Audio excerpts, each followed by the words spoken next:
My name is Sarah. I'm 32 years old. I've been married to my husband Kevin, who is also 32, for 3 years now.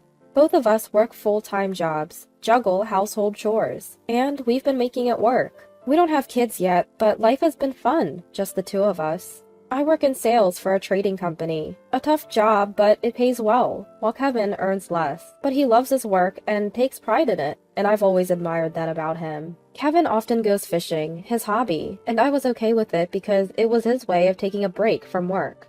We keep our finances separate. Aside from splitting the rent, I cover all other living expenses. It's never bothered me. I didn't have hobbies like Kevin, and I enjoyed watching him have fun. I save up more, and I felt it was okay for me to support him financially. That's how I genuinely felt. If there was one thing that bothered me about Kevin, it was his family, especially his mother-in-law. We live close to them, and because mother-in-law has trouble walking, Kevin often visited. I didn't mind it much, and I'd accompany him whenever I could. Today, on our rare day off, we brought a gift and visited mother-in-law.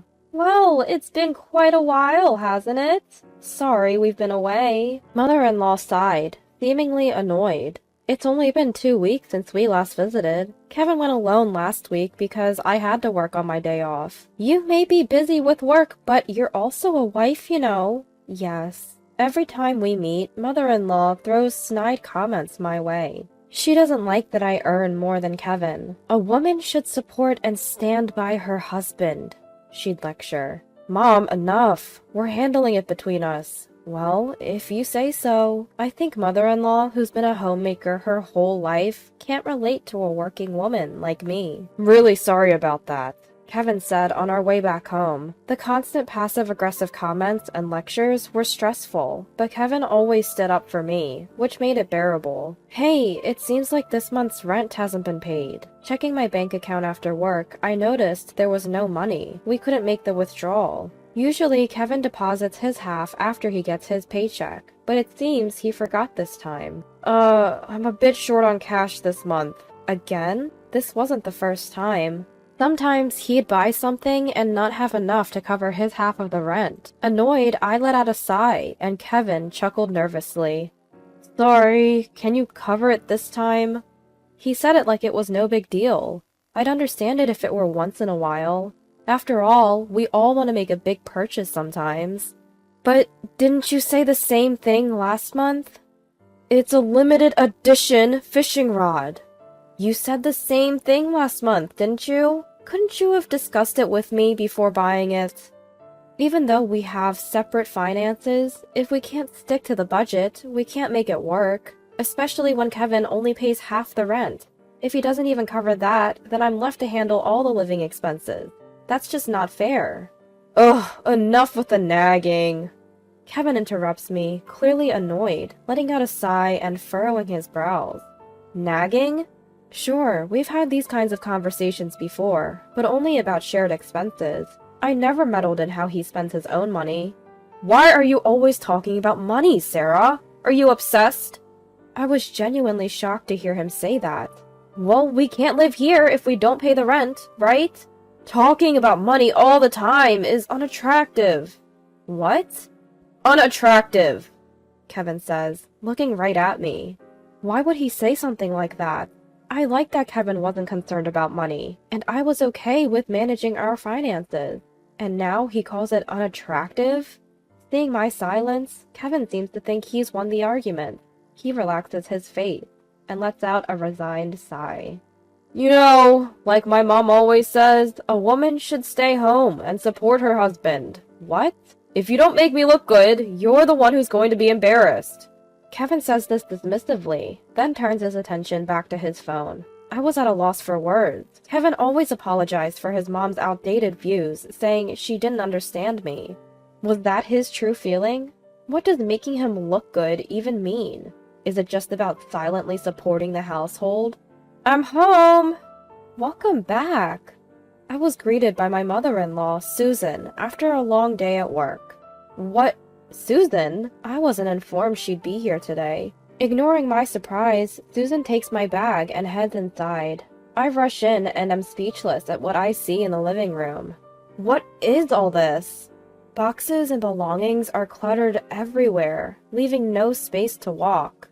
Not just Susan, but my father-in-law is here too. Kevin is casually watching TV and drinking a beer. What's going on here? Lower your voice. What is all this? Kevin frowns at my confusion. My parents moved in today. Moved in? Here?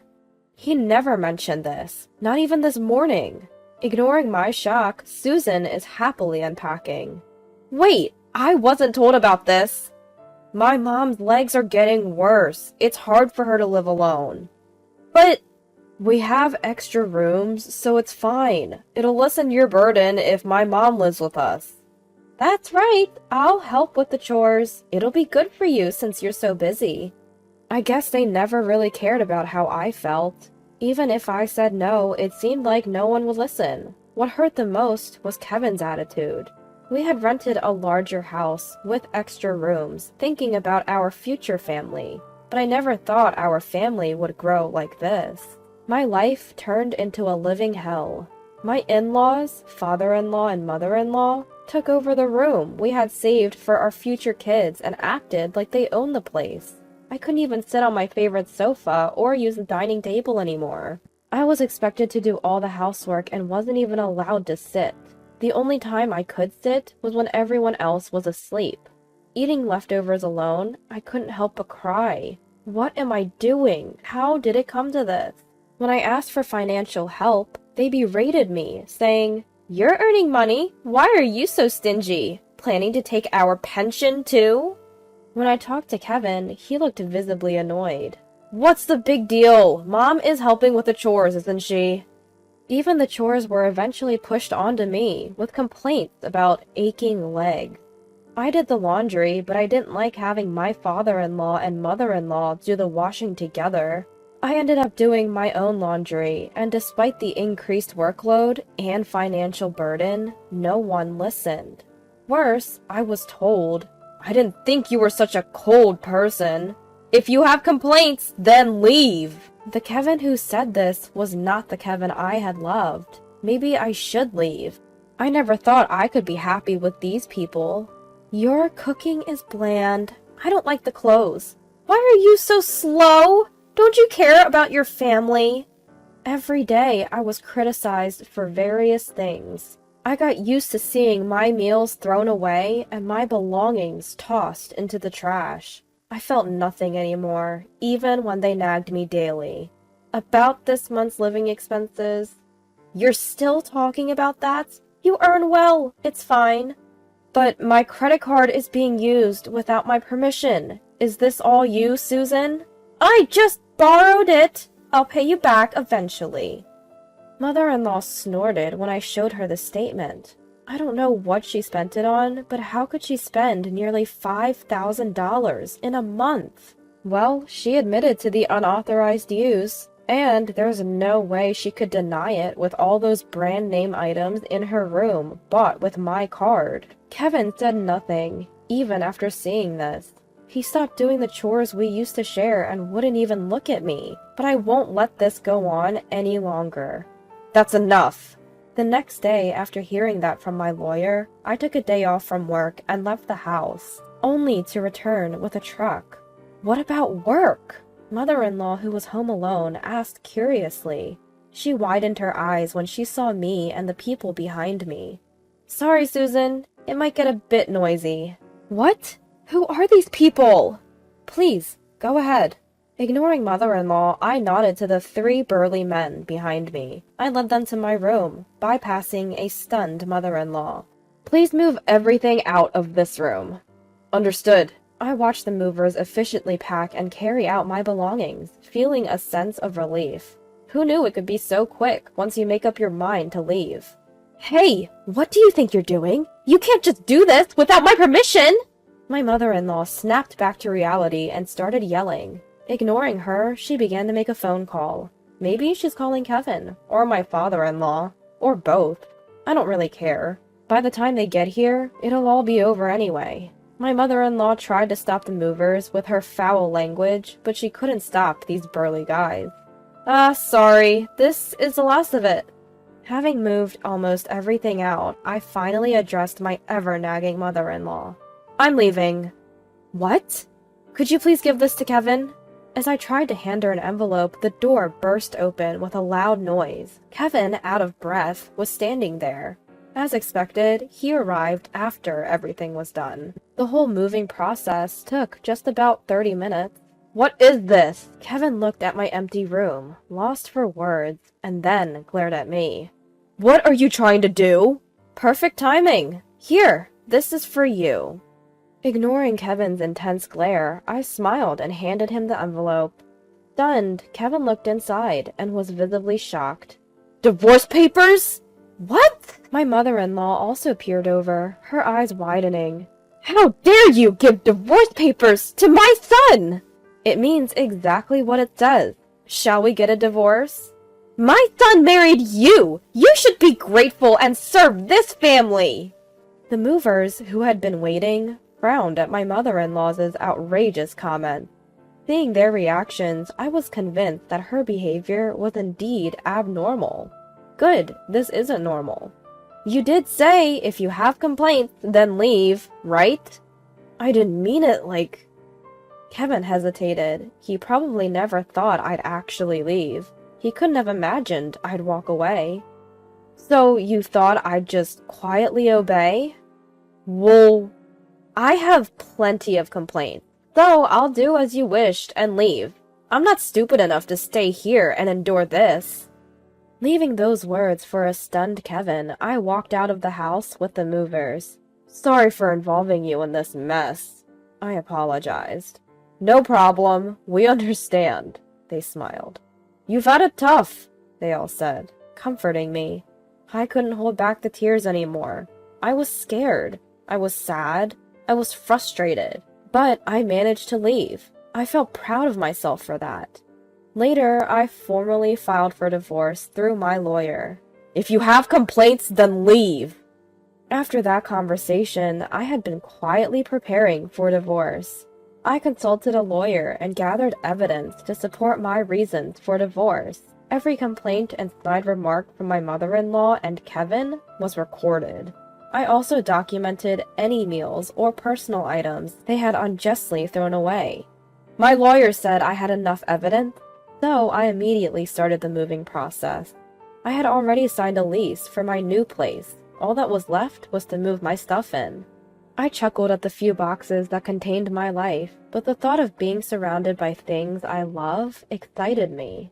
I had to leave behind my favorite sofa and dining table, but I can always find new favorites. I heard from my lawyer that Kevin was stubbornly refusing to divorce. Apparently, Kevin and my mother-in-law even stormed the lawyer's office, demanding to know where I was. They also staked out my workplace, but my colleagues, who knew the situation, helped me avoid running into them. The evidence I had gathered against Kevin, my father-in-law, and mother-in-law was damning. If it went to court, I'd have the upper hand. Kevin finally agreed to the divorce when he realized how expensive a court battle would be. I also demanded repayment from my mother-in-law, not just for the alimony, but also for the money she had spent. She blustered about demanding money from me, but backed down when I mentioned I had evidence of her unauthorized use of my credit card. Family, huh? But her idea of family only included Kevin, my father-in-law, and herself.